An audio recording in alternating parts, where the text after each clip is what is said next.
I came home unannounced on Christmas Eve. The wind cut through the streets, a merciless 31 degrees F biting at my face. My stomach twisted as I approached the house. Lights glowed warmly from the windows, spilling onto the snow. Music, laughter, clinking glasses, my family celebrating. And there she was, Grandma, shivering, outside, no blanket, no coat, just her frail body hunched against the cold, a ghost of the warmth she once knew. I kicked the door open. The sound cracked through the room like a gunshot. Everyone froze. Champagne mid-lift, laughter died in their throats. I scooped Grandma into my arms. She trembled, not from the cold, but from relief. I looked at them, the people who called themselves family. I spoke 6 words. You left her out here. Their faces went white.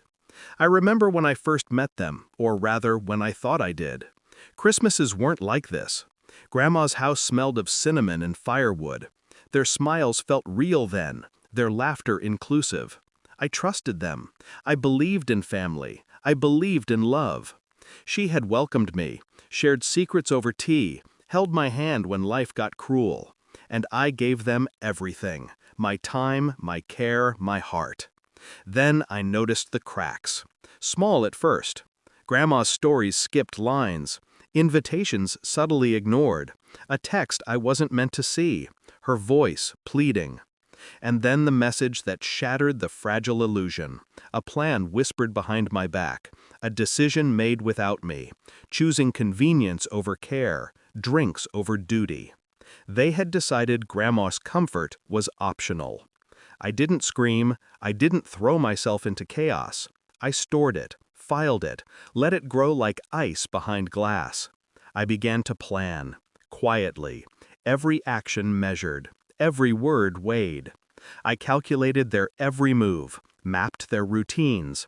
I made calls they would never suspect, accessed records they assumed private, learned where their pride met their fear. I watched them, patient, silent, smiling when necessary. I became invisible. And the cold between us widened.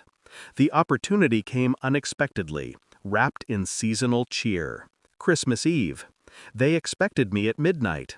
I came earlier, alone, unannounced. I drove through the snow, adrenaline calm, heart steady. And there she was, Grandma, abandoned like a toy. I didn't hesitate. I lifted her into my arms. Every second was a note in a symphony of retribution I had composed silently for months. Inside, the warmth of their laughter mocked the cold she had endured. Glasses lifted, eyes bright. I walked straight into the room. The doors slammed behind me, a punctuation to my arrival. I held Grandma close. I saw the color drain from their faces. The betrayal was no longer mine, it was reflected back at them. I spoke 6 words that cut cleaner than any blade. You left her out here. Shock spread like wildfire. Eyes darted, stammered excuses formed, but none would land. I didn't yell, I didn't plead. I let the scene breathe, let them squirm in the guilt I no longer carried. Grandma whispered thanks into my chest. I ignored their protests, carried her to the fire, wrapped her in blankets, smiled, and waited. Their arrogance unraveled in silence. Conversations halted, phones dropped, social media screens shut off. I let them stew, knowing the image of Grandma shivering in the snow would haunt them longer than any lecture. The look of them realizing that they had lost my trust, and worse, that they deserved it, was more intoxicating than revenge itself. Grandma's hand in mind reminded me why. She deserved better. Justice isn't always loud.